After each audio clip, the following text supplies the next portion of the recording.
Hello students, good morning, good afternoon. जब भी आप वीडियो देखें आप सभी के लिए नमस्कार। आज हम लेके आए हैं कक्षा 10 विज्ञान विषय में ह्यूमन यूरिनरी सिस्टम उत्सर्जन तंत्र। ये दिया गया जो डायग्राम है वो उत्सर्जन तंत्र का है और ये जो उत्सर्जन तंत्र है इसमें मैं नामांकन कर रहा हूं। एक एक भाग को ध्यानपूर्वक देखना है। ये जो आपको दिखाई दे रहे एक जोड़ी, ये वृक्क कहलाते हैं। क्या कहलाते हैं? ये वृक्क। एक दायां वृक्क होता है और दूसरा बायां वृक्क। तो ये हम लिख सकते हैं, इसका नाम होगा आपका दायां वृक्क और इसको बोलेंगे बायां वृक्क। एक दायां वृक्क और दूसरा बायां वृक्क। ये जो नली जो एक जोड़ी आपको दिखाई दे रही है ये कहलाती है आपकी मूत्रवाहिनी। क्या कहलाती है आपकी? ये मूत्रवाहिनी। ये जो दो नलियां आपको दिखाई दे रही है इनमें एक कहलाती है पृष्ठ महाधमनी। पृष्ठ महाधमनी, ये महाधमनी है तो इसका जो नाम है ये होगी आपकी महाशिरा। इसको पृष्ठ या पश्च महाशिरा बोलते हैं। तो पश्च महाशिरा, पृष्ठ महाधमनी, मूत्रवाहिनी, दायां वृक्क और बायां वृक्क। अब इधर देखो गौर से। ये जो पश्च महाशिरा है ये महाशिरा दोनों वृक्कों में प्रवेश करती है। दाएं वृक्क में भी प्रवेश करती है और बाएं वृक्क में भी प्रवेश करती है। तो क्या नाम होगा? इधर देखो, इधर से ये यहाँ प्रवेश कर रही है। देखो ये, तो ये मैं नाम लिख रहा हूँ इसका, यहाँ से ये नाम होगा दाएं वृक्क में कर रही है तो दाईं वृक्कीय और दाईं वृक्कीय। ये सिरा है या धमनी? सिरा। तो इसका नाम होगा दाईं वृक्कीय सिरा। क्या नाम होगा इसका? दाईं वृक्कीय सिरा, क्योंकि ये दाएं वृक्क में प्रवेश कर रही है। और यही सिरा का भाग इसी का ही आगे देखो, इधर ये इसके अंदर प्रवेश कर रहा है तो ये नाम होगा बाईं वृक्कीय सिरा। क्या नाम होगा बेटा? बाईं वृक्कीय सिरा। इसी प्रकार से महाधमनी भी दोनों तरफ प्रवेश करती है, दाएं वृक्क में भी करती है और बाएं वृक्क में भी करती है। तो महाधमनी जो प्रवेश कर रही है ये देखो इधर से प्रवेश कर रही है, एक तो अंदर से इसमें इधर से आ रही है, देखो इधर ये। तो ये नाम होगा आपका दाईं वृक्कीय धमनी। क्या नाम होगा? दाईं वृक्कीय धमनी। इसी प्रकार से यहाँ ये जो नाम होगा ये होगा आपका बाईं वृक्कीय धमनी। एक बाईं वृक्कीय धमनी जो बाईं ओर प्रवेश कर रही है और एक दाईं वृक्कीय धमनी। क्योंकि ये जो महाशिरा और जो महाधमनी है ये दोनों वृक्कों में प्रवेश करती है, एक दाएं वृक्क में और एक इनकी जो शाखा है वो बाएं वृक्क की ओर प्रवेश करती है। इसके अलावा ये जो आपको संरचना दिखाई दे रही है नीचे जो चौड़ी वाली संरचना है इसको मूत्राशय कहते हैं। क्या कहते हैं इसको? मूत्राशय। ये जो संरचना है ये आपका मूत्र मार्ग। क्या कहलाता है? ये मूत्र मार्ग। और लास्ट में ये जो छिद्र है इसको बोलते हैं मूत्र छिद्र। क्या कहते हैं इसे? मूत्र छिद्र कहते हैं।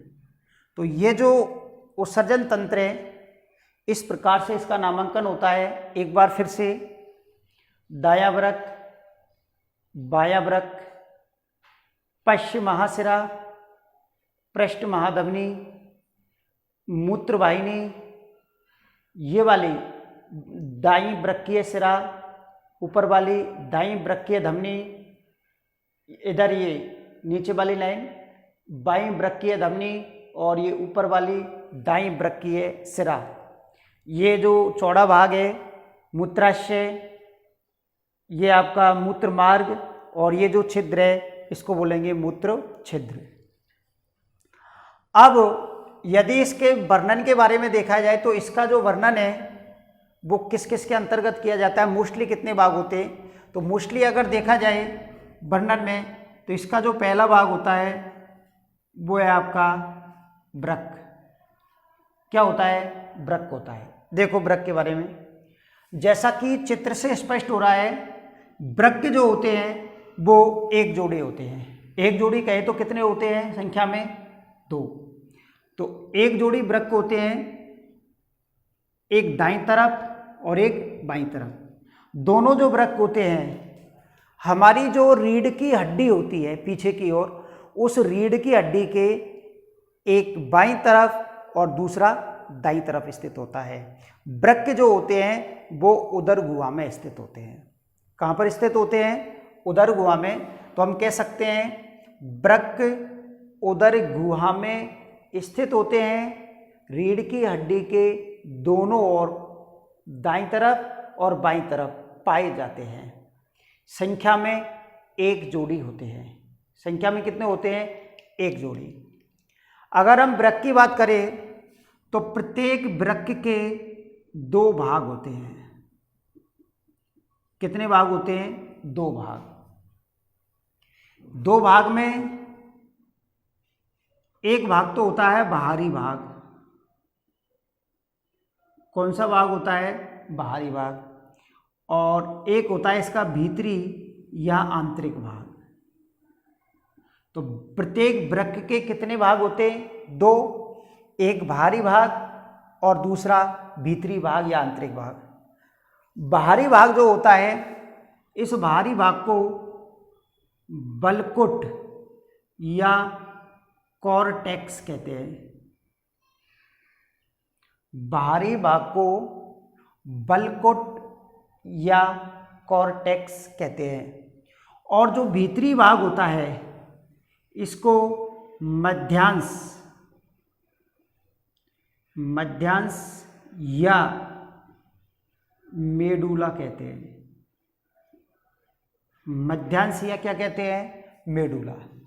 तो जो भीतरी भाग होता है उसको मध्यांश या मेडुला कहते हैं। अब देखो इधर ध्यान से देखना है, इस वृक्क का जो बाहरी भाग होता है, मैं एक वृक्क की यहाँ पर संरचना को बना रहा हूँ।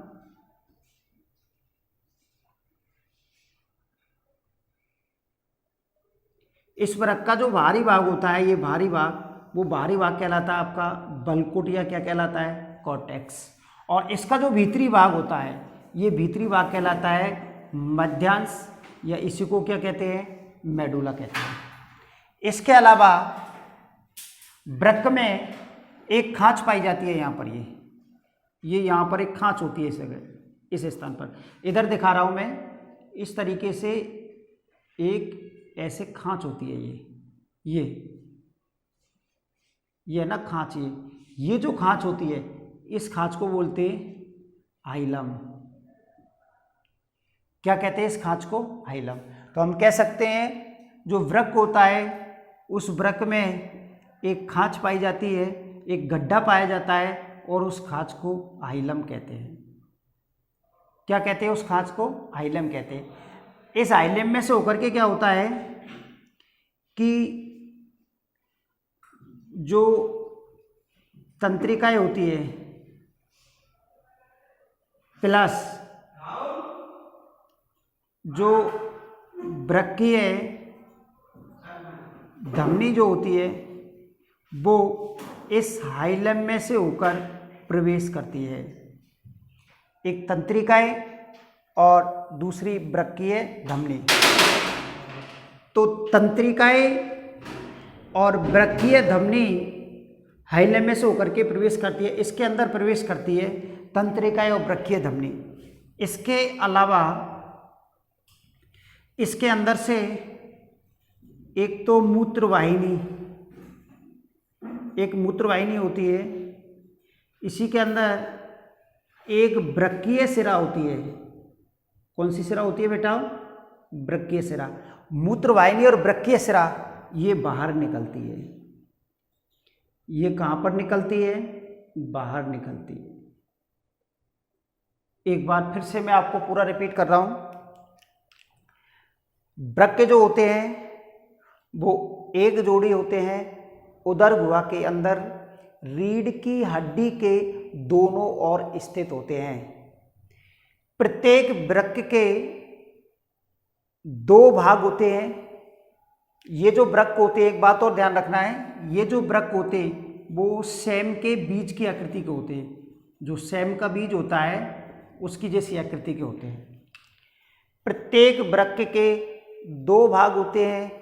एक बाहरी भाग जो बलकोट या कॉर्टेक्स कहलाता है, दूसरा भीतरी भाग जो मध्यांश या मेडुला कहलाता है। प्रत्येक वृक्क में एक खांच पाई जाती है जिसे हाइलम कहते हैं। हाइलम में से होकर जो तंत्रिकाएं और जो वृक्कीय धमनी होती है वो प्रवेश करती है और मूत्रवाहिनी और जो वृक्कीय शिरा होती है वो बाहर निकलती है। कहाँ निकलती है? वो बाहर निकलती है। आगे देखो क्या होता है। अब इसके बाद ये जो वृक्क होता है, इस वृक्क में सूक्ष्म नलिकाकार संरचनाएं पाई जाती है। सूक्ष्म नलिकाकार संरचनाएं पाई जाती हैं और ये जो नलिकाकार संरचनाएं होती है, इन नलिकाकार संरचनाओं को जो नाम दिया गया है वो है नेफ्रॉन। क्या नाम दिया गया है? नलिकाकार संरचना को नेफ्रॉन नाम दिया गया है। और ये जो नेफ्रॉन है इनमें मूत्र निर्माण की प्रक्रिया संपन्न होती है। एक बार फिर से रिपीट कर रहा हूं मैं आपको। ये जो वृक्क होते हैं उस प्रत्येक वृक्क में छोटी छोटी सूक्ष्म नलिकाकार संरचनाएं पाई जाती है। इन नलिकाकार संरचनाओं में मूत्र के निर्माण की प्रक्रिया संपन्न होती है। इन नलिकाकार संरचनाओं को नेफ्रॉन कहा जाता है। क्या कहा जाता है? नलिकाकार संरचनाओं को नेफ्रॉन। तो ये ध्यान रखना है, इस नेफ्रॉन की जो क्रिया विधि है उसको हम अलग से इसका डायग्राम बना करके इसको समझेंगे। केवल ये ध्यान रखना है कि वृक्कों में जो क्रियात्मक और जो संरचनात्मक इकाई है वो क्या कहलाती है? नेफ्रॉन कहलाती है, जिसमें मूत्र के निर्माण की प्रक्रिया संपन्न होती है।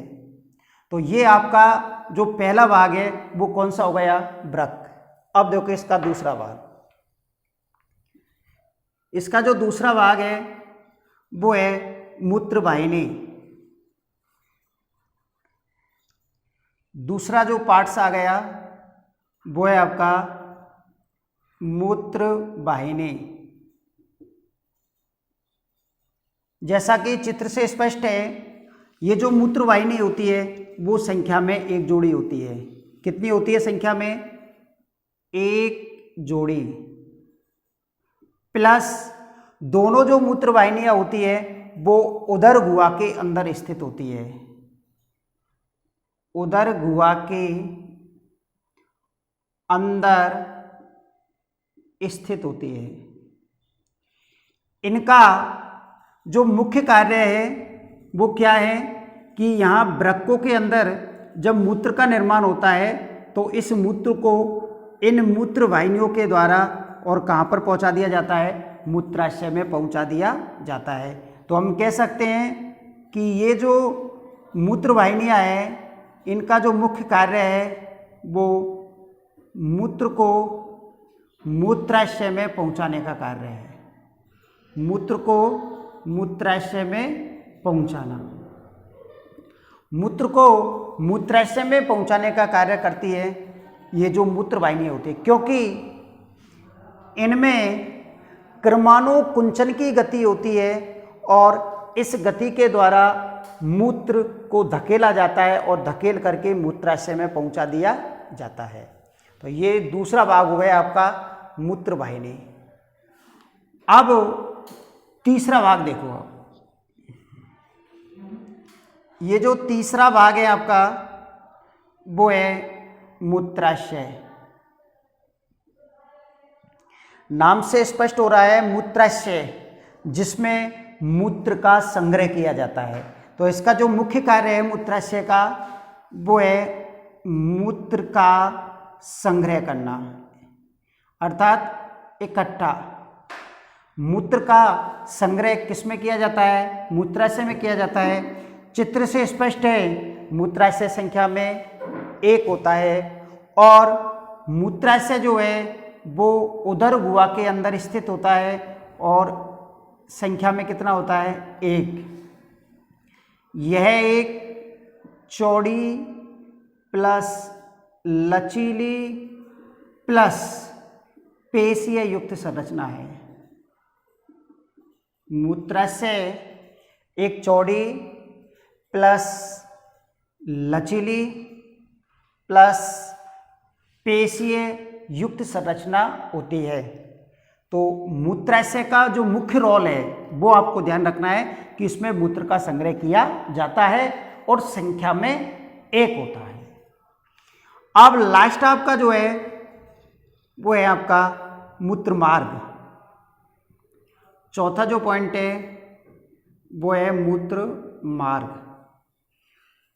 मूत्राशय का जो पश्च भाग होता है वो पश्च भाग एक नली के रूप में होता है। देखो आप, ये नली के रूप में है। मूत्राशय का जो पश्च भाग है वो सकरा होकर एक नली के रूप में खुलता है। मूत्राशय का पश्च भाग सकरा होकर एक नली के रूप में खुलता है, जिसे मूत्र मार्ग कहते हैं। इस मार्ग के अंतिम सिरे पर, ये अग्र सिरे पर एक छिद्र पाया जाता है जिसे मूत्र छिद्र कहते हैं। अगर इस छिद्र की बात करें तो यदि आप जो मेल यूरिनरी सिस्टम देखोगे, यदि नर में उत्सर्जन तंत्र देखोगे तो नर के अंदर जो मूत्र छिद्र होगा और जो जनन छिद्र होगा नर के अंदर वो एक ही होता है। इसलिए नर में अगर बात करते हैं हम इस छिद्र की तो इसको नाम देते हैं मूत्र जनन छिद्र, क्योंकि मूत्र छिद्र और जनन की जो प्रक्रिया होती है, जो शुक्राणु बाहर निकलते हैं वो इसी छिद्र से होकर के निकलते हैं, इसलिए इसको नाम देते हैं मूत्र जनन छिद्र। जबकि यदि फीमेल की बात करते हैं, यदि हम मादा की बात करते हैं तो मादा में ये जो मूत्र छिद्र होता है ये अलग होता है और जो जनन छिद्र होता है वो अलग होता है।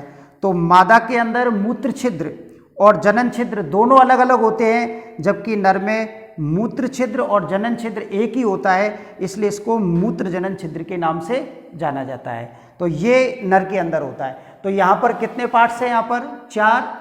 पहला जो भाग है वो वृक्क, दूसरा जो भाग है वो है आपका मूत्रवाहिनी, तीसरा मूत्राशय और चौथा आपका कौन सा है? मूत्र मार्ग है।